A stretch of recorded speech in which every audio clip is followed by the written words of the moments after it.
Luzifers Fall war kein einfacher Zusammenprall widerstreitender Ideen. Offenbarung 12 erzählt uns, dass im Himmel ein großer Krieg zwischen Luzifer und seinen Engeln auf der einen Seite und Christus und seinen Engeln auf der anderen Seite ausbrach.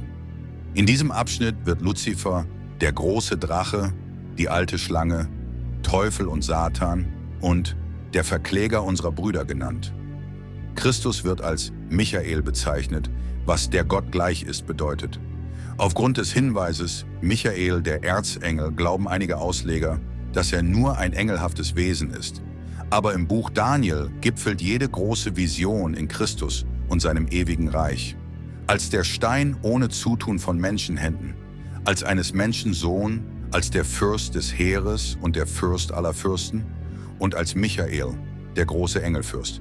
Da also der Engel des Herrn der Herr selbst ist, muss Michael dieselbe göttliche Person sein, das heißt Christus. Offenbarung 12 bietet einen allgemeinen Überblick über diesen laufenden Kampf, der erstens im Himmel mit der Rebellion Luzifers und eines Drittels der himmlischen Engel begann, zweitens mit dem entscheidenden Sieg Christi am Kreuz seinen Höhepunkt erreichte und drittens immer noch gegen Gottes endzeitliches Volk der übrigen andauert. Gott hatte in seiner Barmherzigkeit lange Geduld mit Luzifer.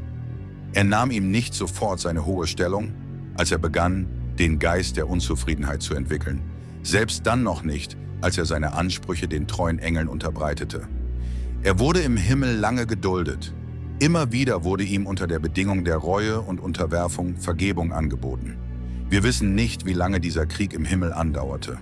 Unabhängig von seiner Intensität und Zeitspanne war der wichtigste Aspekt des ganzen Kampfes.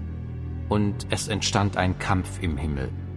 Michael und seine Engel kämpften gegen den Drachen. Und der Drache und seine Engel kämpften. Aber sie siegten nicht, und ihre Stätte wurde nicht mehr im Himmel gefunden. Und so wurde der große Drache niedergeworfen, die alte Schlange, genannt der Teufel und der Satan, der den ganzen Erdkreis verführt.